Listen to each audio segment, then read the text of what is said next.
Welcome students. आज हम turbo सी की प्रोग्रामिंग कोर्स के लिए नेक्स्ट टॉपिक स्टडी शुरू करते हैं। यह है कंडीशनल स्टेटमेंट्स। कंडीशन मतलब जिसका जवाब ट्रू या फॉल्स में हो। कंडीशन एक ऐसी चीज जिसका जवाब हमें या ट्रू या फॉल्स की शक्ल में मिलेगा। यस और नो भी आप इसको कह सकते हैं। तो कंडीशन जो बनती है, एक्चुअली कंडीशन से मतलब है कोई दो ऑपरेंट्स के दरमियान relation. What is condition? Condition is relation between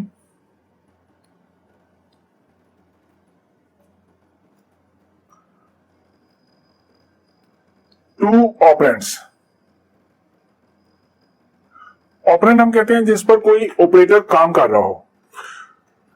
relational operators, हमारे रिलेशन बिटवीन टू ऑपरेंट्स जो है ये डिफाइन होगा रिलेशनल ऑपरेटर्स की मदद से। हमारे पास रिलेशनल ऑपरेटर्स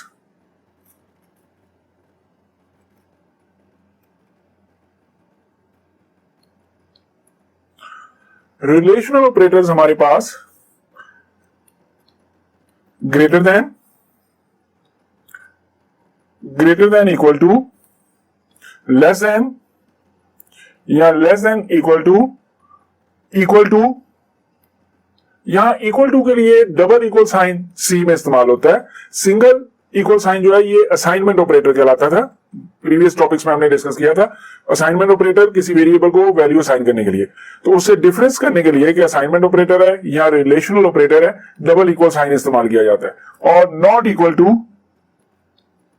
ये साइन, ग्रेटर देन और इक्वल टू, लेस देन और equal to and not equal to, ये रिलेशनल ऑपरेटर्स हैं।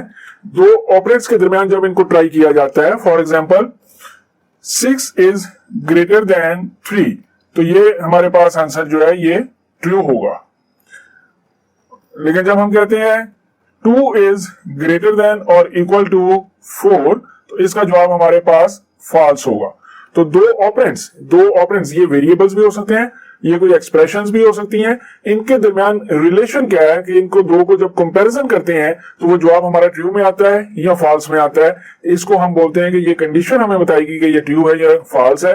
तो कंडीशनल स्टेटमेंट ऐसी स्टेटमेंट जो किसी कंडीशन को चेक करने के बाद डिसाइड करते हैं। इससे पहले जो प्रोग्रामिंग हमने स्टडी की थी, जब मेन फंक्शन का स्ट्रक्चर हमारा स्टार्ट हो जाता था, प्रोग्रामिंग एग्जीक्यूशन स्टार्ट होती थी, तो स्टेटमेंट वन बाय वन, एक स्टेटमेंट के बाद दूसरी के बाद तीसरी स्टेटमेंट में एग्जीक्यूट होना था। तो वो एक सीक्वेंस में एग्जीक्यूट हो रही होती है। लेकिन सम टाइम हमारे पास स्टेटमेंट डिफरेंट होती हैं कि हमने किसी कंडीशन की बुनियाद पर डिसाइड करना है कि स्टेटमेंट नंबर 1 एग्जीक्यूट होगी या स्टेटमेंट नंबर 2 एग्जीक्यूट होगी। या ब्लॉक ऑफ स्टेटमेंट्स हो सकता है। ब्लॉक ऑफ स्टेटमेंट से मतलब एक से ज्यादा स्टेटमेंट्स हो सकती हैं, ग्रुप में हो सकता है उनका।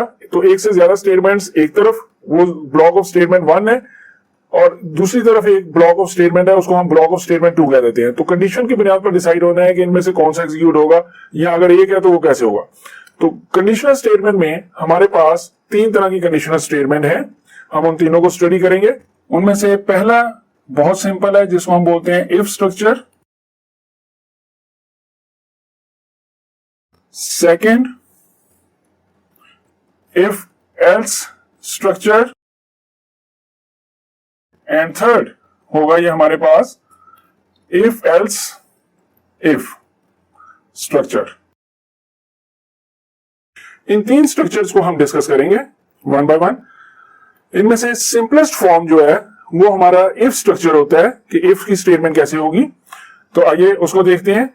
इफ स्टेटमेंट को डायग्राम में, जिसको हम फ्लो चार्ट भी बोलते हैं, ये आपके सामने रिप्रेजेंट किया गया है कि कैसे होगा। कि फ्लो हमारा टॉप से बॉटम की तरफ आ रहा था, फ्रॉम अपवर्ड, और ये जो डायमंड साइन की शक्ल में एक दिखाया गया है बॉक्स, इसको बोलते हैं कंडीशनल बॉक्स। जहां कहीं भी कंडीशन को अप्लाई करेंगे, जहां रिलेशनल स्टेटमेंट आएगी, रिलेशनल ऑपरेटर यूज करेंगे ट्रू और फॉल्स मेजर करने के लिए, वहां ये साइन इस्तेमाल होता है।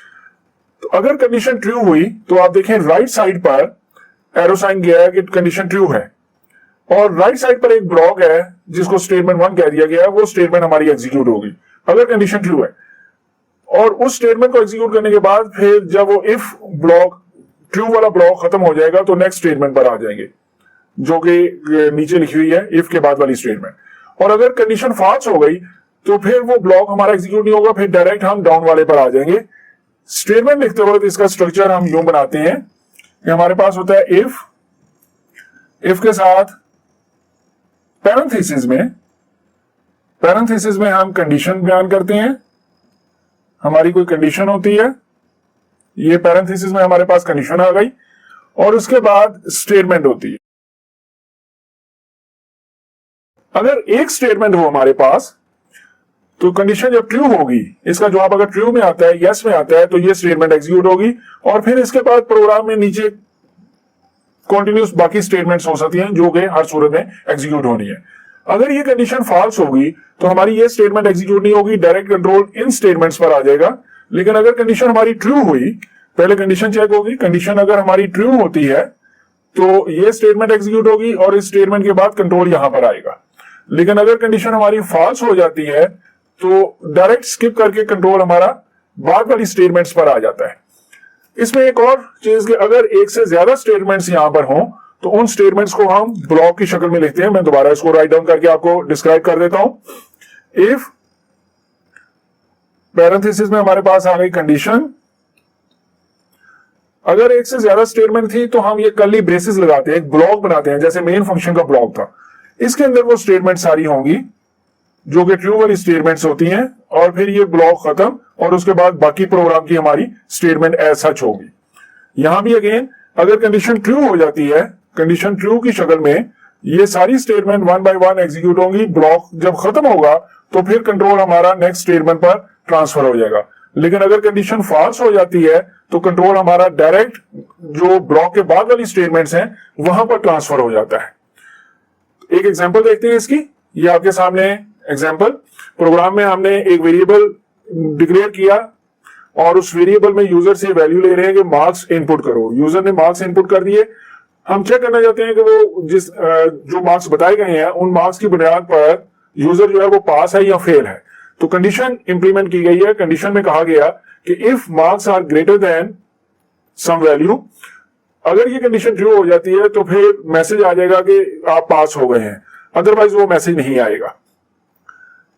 इसको दोबारा दूसरी शक्ल में देखें। हमने इसके इर्द गिर्द जो ट्रू की स्टेटमेंट थी, पास और फेल जो बताया जा रहा है, उसके इर्द गिर्द हमने कर्ली ब्रेसेस भी लगा दी हुई हैं। कर्ली ब्रेसेस जो हैं ये इंप्लीमेंट कर दी जाती हैं। दूसरी एग्जांपल एक चेक करते हैं प्रोग्राम की।